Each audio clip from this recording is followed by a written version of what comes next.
할렐루야. 오늘 창세기 25장 말씀을 중심으로 해서 야곱 그는 누구인가 라는 제목 가지고 말씀을 드립니다.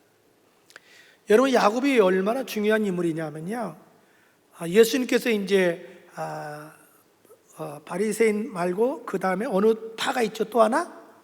제사장파. 무슨 파라고 그러죠? 사두개파하고 이제 부활 논쟁이 붙었어요.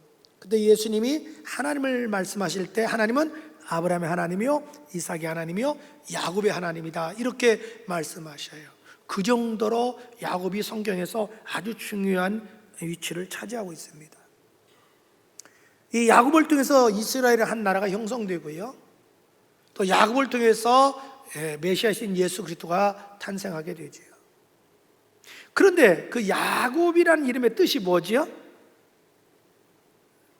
뒤 발꿈치를 잡은 사람, 빼앗는 사람. 썩 좋은 이름이 아니에요. 아주 그렇게 썩 좋은 이름이 아니에요. 아니, 어떻게 그런 사람이 믿음의 조상이 될 수 있을까요? 어떻게 그런 사람이 정말 모든 사람이 존경할 수 있는 사람이 될 수 있냐는 거죠. 도대체 야곱은 누구냐는 거죠. 첫째로 야곱은 하나님께서 택한 사람입니다. 야곱은 어떤 사람이에요? 하나님이 택한 사람이에요.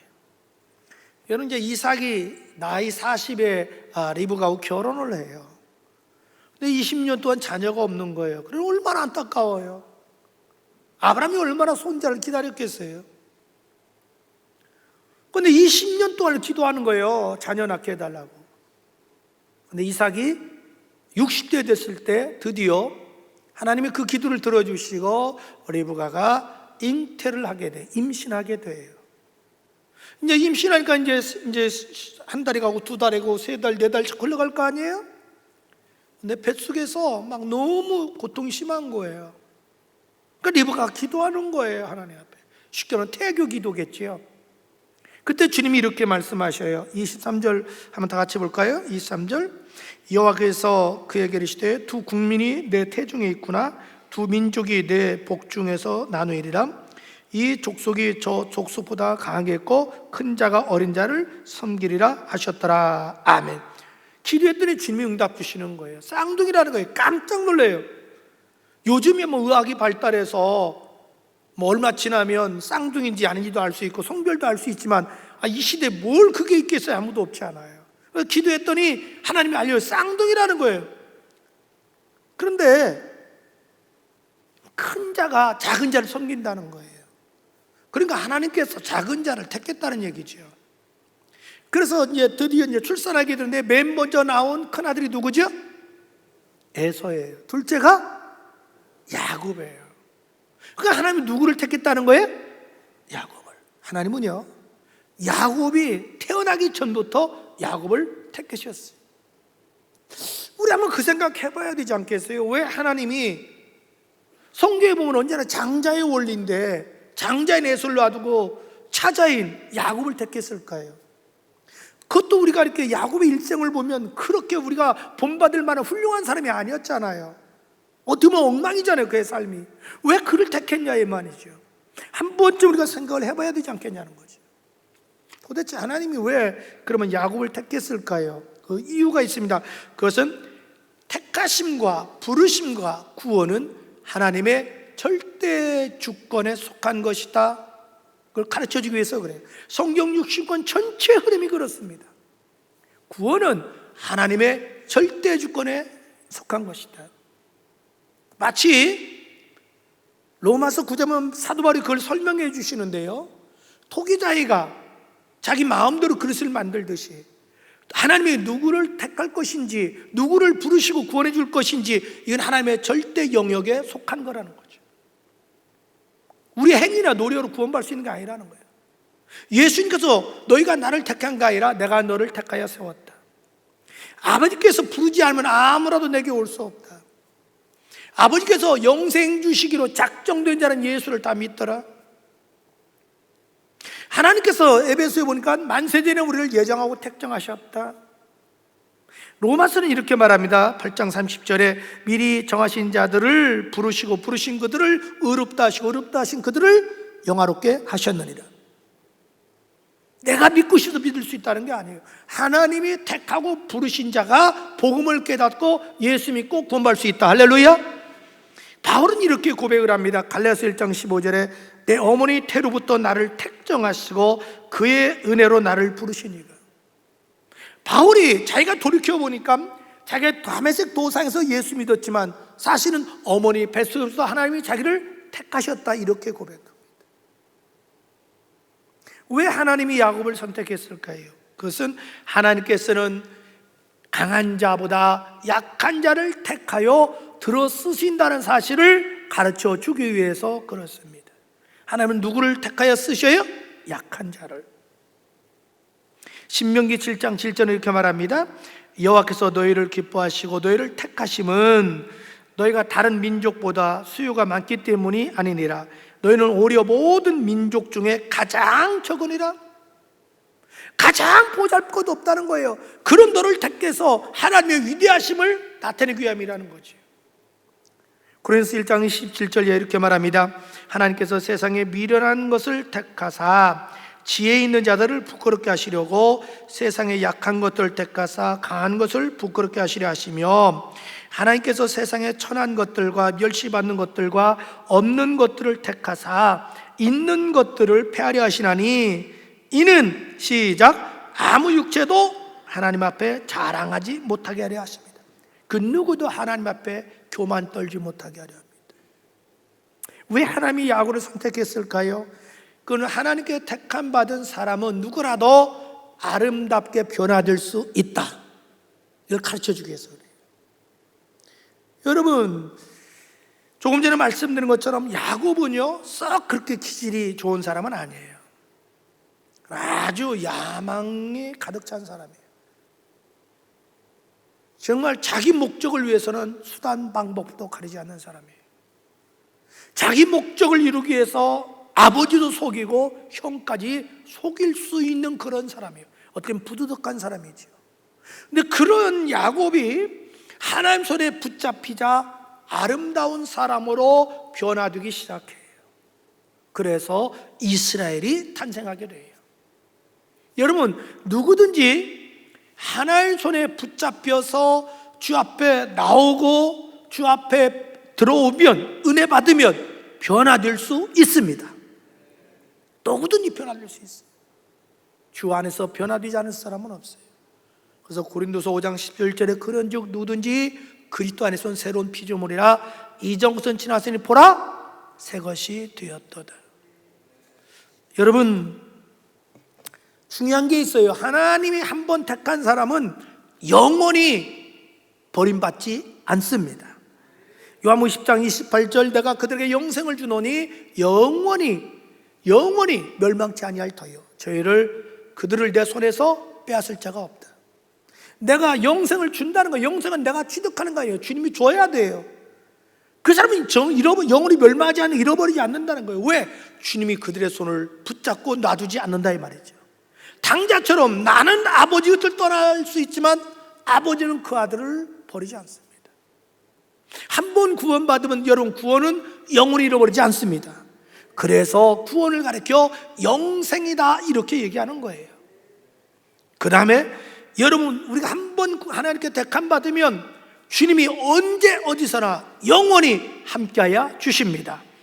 창세기 28장 15절 한번 다 같이 읽을까요? 시작. 내가 너와 함께 있어 내가 어디로 가든지 너를 지키며 너를 이끌어 이 땅에 돌아오게 할지라. 내가 내게 허락한 것을 다 이루기까지 너를 뭐예요? 떠나지 아니라. 할렐루야.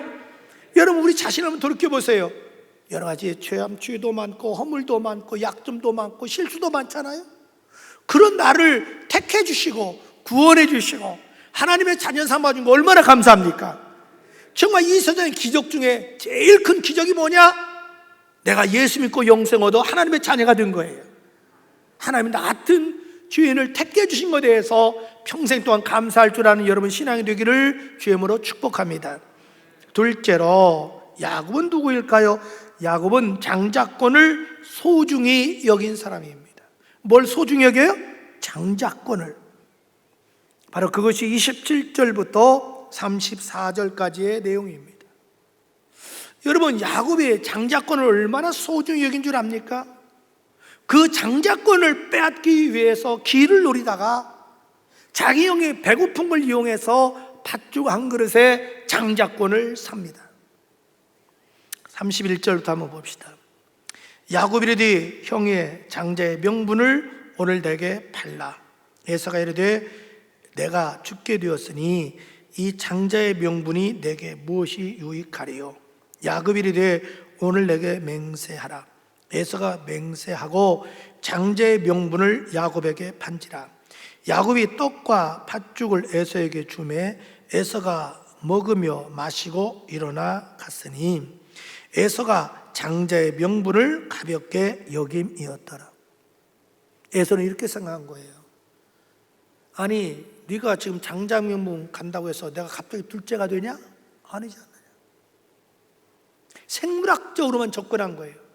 이 장자가 누릴 수 있는 권한과 특권의 비밀을 간과한 거예요. 생물학적으로만 생각한 거예요. 네가 장자라고 한들 집에서 네가 장자 될 수 있냐? 내가 장자지. 생물학적으로만 접근한 거죠.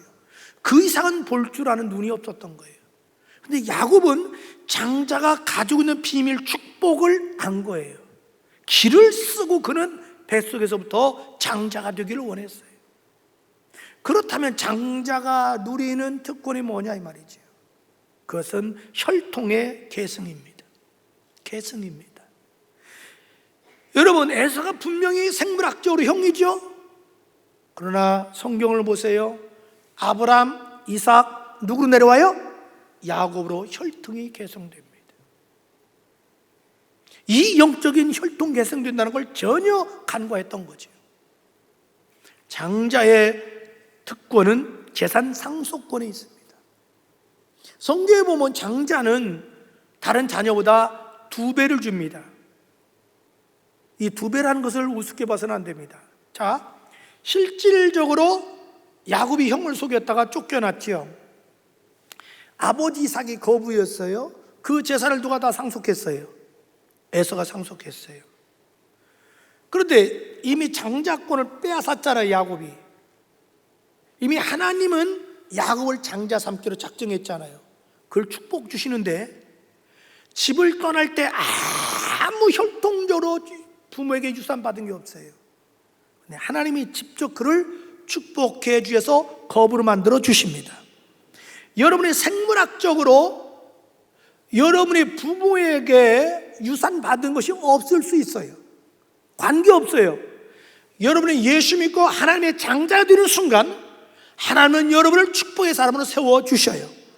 그래서 야곱을 거부로 만들어 주셨습니다. 장자에게는 제사의 특권이 있습니다. 여러분, 제사는 장자에게 주어진 의무인 동시에 특권입니다. 왜 장자에게 유산을 많이 줬냐면 요 제사 지내라고 준 거예요. 가문을 이어가라고요.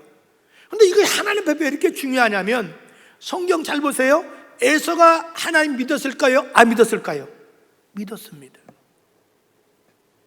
그의 아버지가 이삭이에요. 에서의 할아버지가 아브라함이에요. 그런데 성경에 보면 하나님이 에서의 제사를 받은 일이 안 나와요. 그런데 야곱이 제사를 지낼 때마다 하나님이 그 제사를 받아주시고 만나주시고 은혜를 주시고 능력을 주시고 축복해 주셔요. 할렐루야.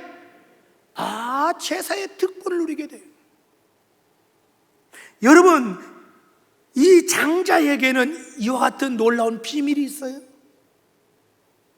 야곱은 그걸 굉장히 소중히 여기기 때문에 기를 쓰고 장자의 직분을 살려고 했던 것이고, 에서는 생물학적으로만 접근했어요. 믿음으로 접근하지 못하고 그 결과 가볍게 여기고 팥죽 한 그릇에 팔아먹은 거예요. 여러분, 성경은 이스라엘 백성을 가리켜서 하나님의 장자라고 얘기합니다. 출애굽기 4장 22절은 말합니다. 너는 바로에게 이르기를 여호와의 말씀에 이스라엘은 내 아들 내 장자라. 하나님이 얘기하시는 거예요. 이스라엘은 내 아들, 내 장자다 이렇게 합니다. 그럼 신약에서는 과연 누가 하나님의 장자일까요? 예수 믿는 사람은 하나님의 장자들입니다. 할렐루야. 요한복음 1장 12절에 영접하는 자 곧 그 이름을 믿는 자들에게 하나님의 자녀가 주셨으니 그랬죠. 여기 보면 그냥 자녀는 단순한 자녀가 아닙니다. 장자권에 말합니다. 장자가 누릴 수 있는 특권과 권세를 예수님은 주신다는 거예요. 그걸 어떻게 할 수 있느냐? 히브리서 12장 23절에 그걸 가르쳐주고 있습니다. 히브리서 12장 23절 말합니다. 하늘에 기록된 장자들의 모임과 교회와 만민의 심판자이신 하나님과 및 온전하게 된 의인의 영들과, 여기에 보면 자 하늘의 모습을 보여주는데 거기는 교회라는 단어가 나와요. 교회는 누구냐? 거기 보면 장자들의 모임이 교회다 설명해 줍니다. 장자들 모임이 교회다. 장자들이 모인 곳이 이게 교회라는 거예요. 그러면 도대체 장자는 누구냐? 장자는 그렇게 나갑니다. 하늘에 기록된 자들이다. 하늘나라 생명책에 기록된 자들이다. 그럼 누가 하늘나라 생명책에 기록됩니까? 그건 예수 믿고 거듭나면 하늘나라 생명책에 기록이 됩니다. 아멘?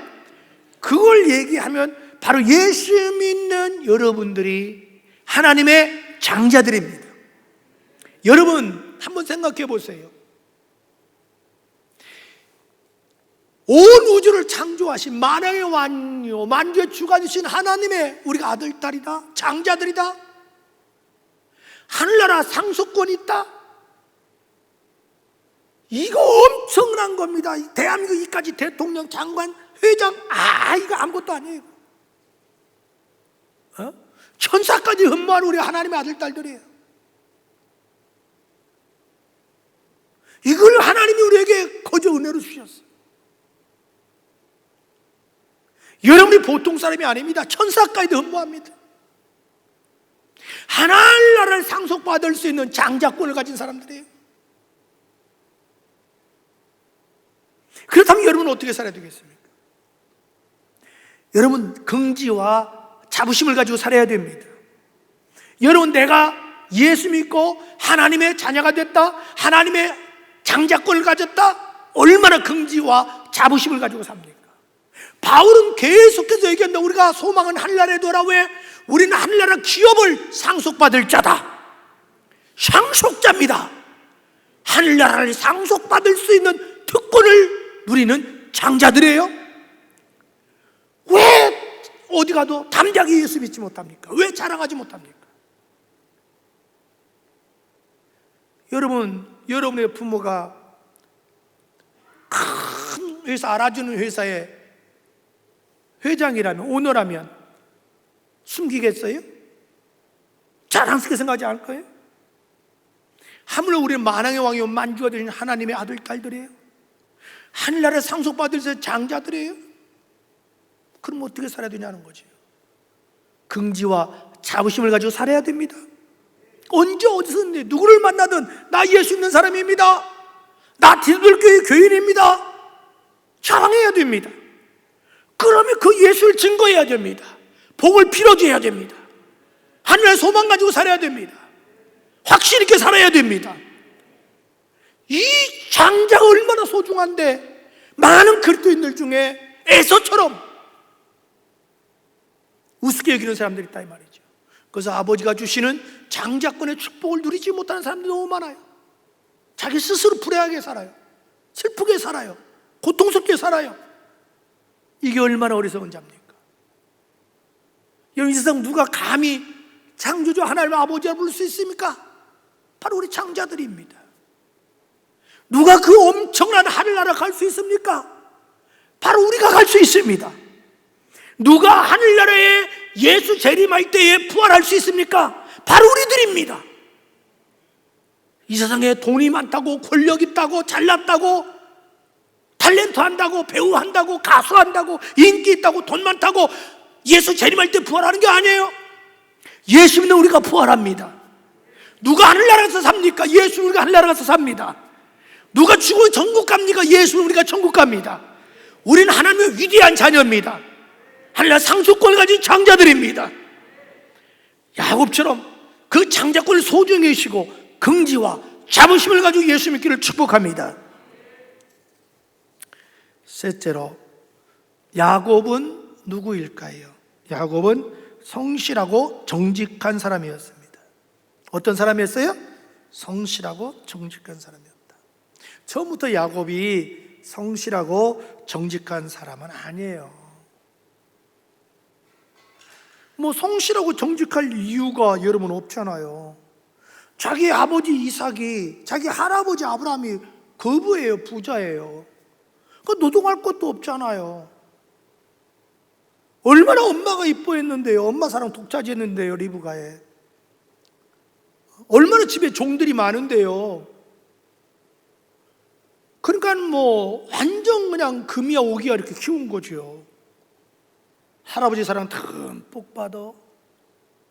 세상에 아빠 사랑, 엄마 사랑 듬뿍 받아. 막 종들이 막 이렇게 섬겨. 그러니 뭐 성실할 필요 없죠. 그리고 기질적으로 욕심이 많잖아요. 그 부잣집 아들 태어나서 뭐가 부족하다고 자기 형을 속이고 아버지를 속여요. 언제부터 변화된 줄 압니까? 자기 형을 속여서 이제 집에서 도망 나오잖아요. 이때부터예요. 도망 나오니까 자기 혼자예요. 아무도 없어요. 가진 것도 없어요. 자기 힘으로 살아가야 돼요. 평생 동안 고생해 본 일이 없어요. 양쳐 본 일이 없어요. 노동해 본 일이 없어요. 고생해 본 일이 없어요. 이때부터 고생길을 들어서는 거예요.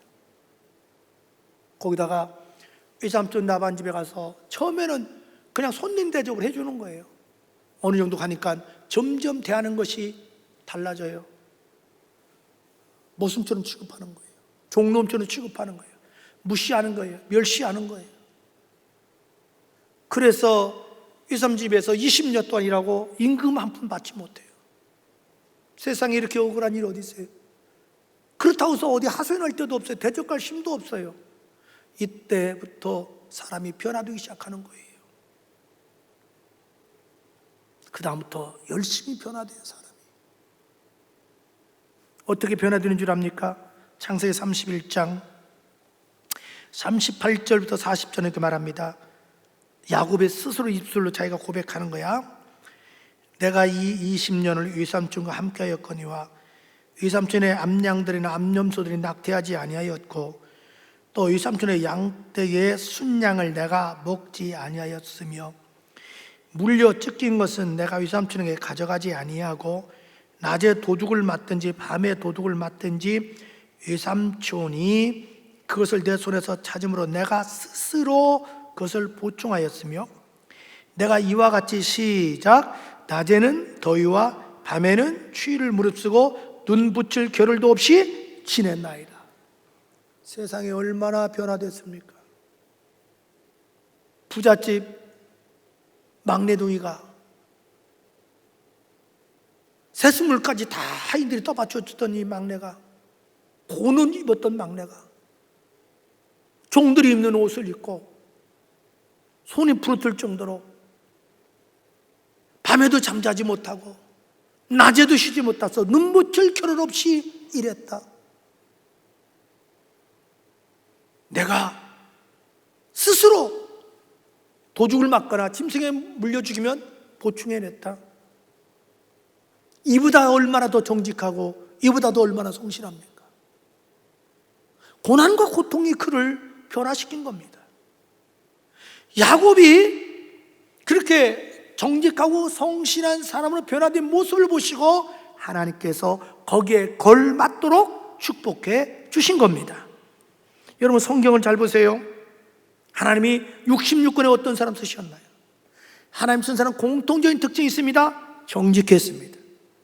그리고 성실했습니다. 요셉이 그랬죠. 다윗이 그랬죠. 다니엘이 그랬죠. 느헤미야가 그랬죠. 성경에 하나님이 쓴 사람 치고 정직하지 않은 사람이 없어요.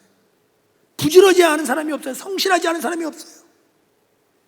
오히려 성경은 네가 미지근하면 내가 토해내버린다고 합니다. 여러분, 우리 그리스도인의 삶의 모토가 뭐가 되어야 되느냐? 정직과 성실이 되어야 될 줄로 믿습니다. 여러분, 요즘 신천지 보시죠. 입만 열면 거짓말이잖아요. 그래서 이 방역 당국을 아주 곤욕스럽게 만들잖아요. 우리 예수 믿는 사람은요, 언제 어딜 가든지 여러분 정직해야 됩니다. 성실해야 됩니다. 바르게 살아야 돼요. 꽁장게 매다, 뭐로 가도 서울만 간다, 이런 스타일로 살면 우리는 안 됩니다. 지금도 이 사회에서 어떤 사람을 요구하냐? 정직한 사람, 성실한 사람. 안 믿는 사람이 자기는 부정직하고 자기는 성실하지 않으면서 우리 그리스도인에게 요구하는 게 있습니다. 당신들만이라도 정직해다오, 당신들만이라도 성실해다오. 전 여러분이 그렇게 되기를 축복합니다. 골로새 3장 22절 23절 이렇게 말합니다. 종들아, 모든 일에 육신의 상전에게 순종하되 사람을 기쁘게 하는 자와 같이 눈가리만 하지 말고 오직 주를 두려워하여 성실한 마음으로 하라. 무슨 일을 하든지 마음을 다하여 주께 하듯 하고 사람에게 하듯 하지 말라. 할렐루야. 넷째로, 야곱은 어떤 사람이었을까요? 그는 기도하는 사람이었습니다. 야곱은 기도하는 사람이었어요.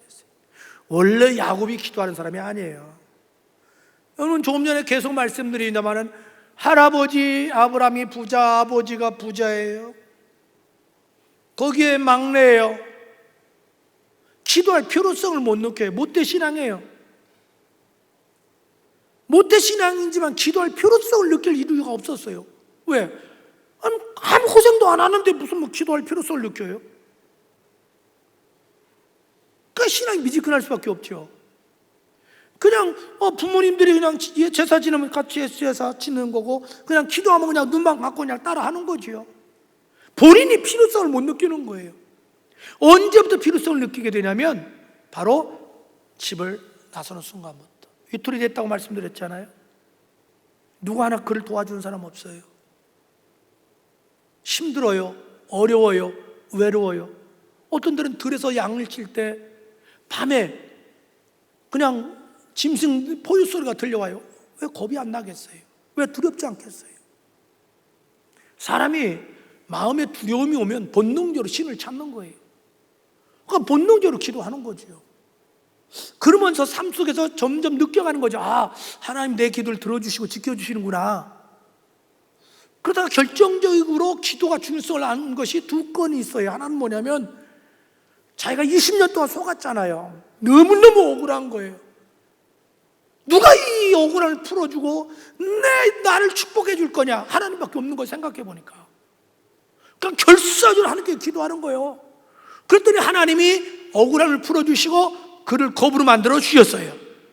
그러니까 기도의 위대함을 경험하는 거예요. 그러다가 고향에 돌아오잖아요. 자기 형 에서가 400명 군사를 건드리고 죽이겠다고 오는 거예요. 절대절명 생명의 위기 앞에 의지할 건 하나님밖에 없는 거예요. 그래서 하나님을 의지하게 돼요. 결사적으로 기도하잖아요. 그랬더니 다음날 하나님께서 자기 형 에서 마음을 변화시켜 주셔서 죽이기는커녕 얼싸안고 우는 거예요. 그래서 구살생 살아나잖아요. 여기를 또 다시 한번 기도의 위대함을 체험하게 되는 거예요. 그래서 그런 기도의 사람이 된 거예요. 여러분, 왜 하나님이 우리에게 시련과 역경과 고통을 줄까요? 미워서요? 아니요. 시련과 역경을 통해서 내 자아가 깨지고 교만이 깨지고 아집이 깨지고 스스로 낮아져서 주님 앞에 나올 수 있도록 하기 위해서 기도하게 만들려고, 기도시키려고 고난과 시련과 역경을 주는 거예요. 왜? 그런 거 주지 않으면 기도하지 않으니까. 절대 비워서 주지 않습니다. 여러분, 성경 66권 보세요. 하나님은 어떤 사람 씁니까? 언제나 기도의 사람 쓰셨습니다. 지금도 주님은 기도의 사람을 찾고 있습니다. 여러분이 평소에 하는 기도가 별거 아닌 것처럼 생각하지 마세요. 위대한 거예요. 하늘나라 저금통에 주님은 다 기록해 놓고 계셔요. 적금처럼. 그러나 여러분이 어떤 위기와 환난에서 기도할 때 그걸 인출해 주셔요. 근데 평소에 기도한 일이 없어. 근데 여러분 어려움을 당해서 기도해. 그때 다른 사람들 몇 배 더 힘든 거예요. 왜? 하늘나라에 쌓아둔 기도의 온도계 적금에 없어. 적금 통장에 기도의 적금 통장에 기도한 기록이 없어. 아예 주고 싶어도 줄 게 없어. 뭐 근거가 있어야 주지. 그래서 평소에 저축하듯이, 평소에 건강관리하듯이, 평소에 기도 많이 해서 기도를 쌓아놔라. 그것이 내가 사는 길이고 내 자녀가 사는 길이에요. 그래서 골로새 4장 2절에 이렇게 말합니다.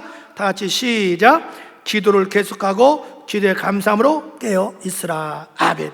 우리 사랑하는 딥들 가족 여러분, 저는 야곱처럼 여러분이 하나님이 날 택해 주셨다, 하나님이 날 구원해 주셨다, 하나님이 자녀 삼아 주셨다, 이 구원의 확신을 가지시고 정말 하나님 자녀답게 살기를 축복합니다.